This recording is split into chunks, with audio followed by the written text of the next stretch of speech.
Headline edition, July 8, 1947. The Army Air Forces has announced that a flying disc has been found and is now in the possession of the Army. Army officers say the missile found...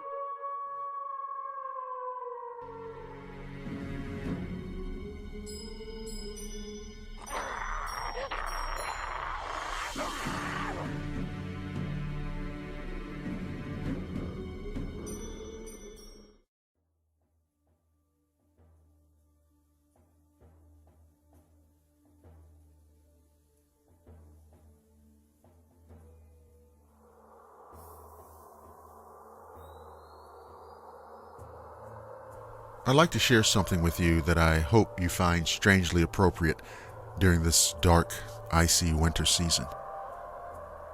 The snow wasset, a creature which originated with North American pioneer oral traditions.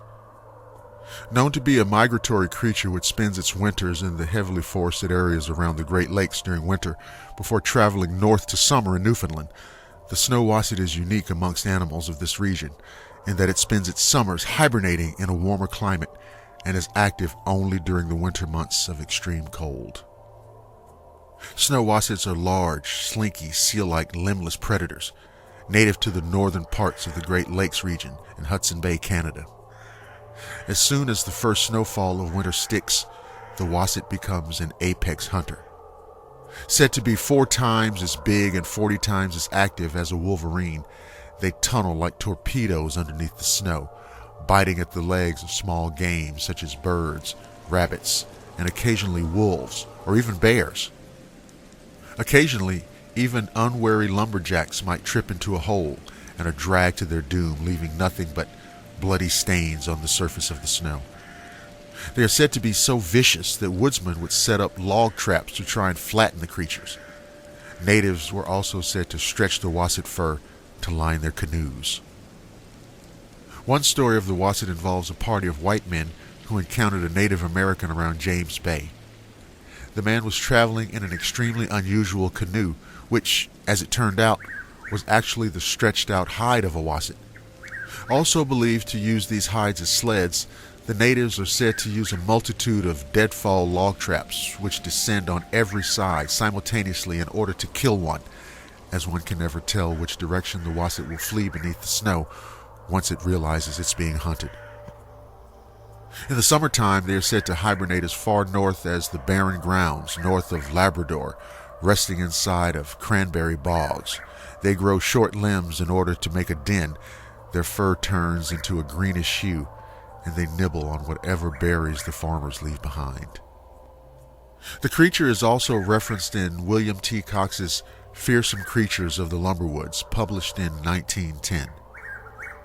According to an anonymous story included in Stories of the Great Lakes from 1949, the snow wasset allegedly have oral roots connecting it to similar behaving lake beasts from native Ojibwe folklore.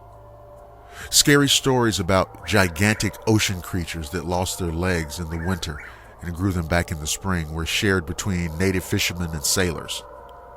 Snow wasset was the name that the sailors would use for it instead of the given name. It seems that over time, these stories spread via campfire across lumber camps where the snow wasset became a fearsome critter inhabiting the winter lumber woods rather than a terrible monster from the sea. The book also mentions the same James Bay snow wasset sled, which Cox also mentioned briefly in further detail.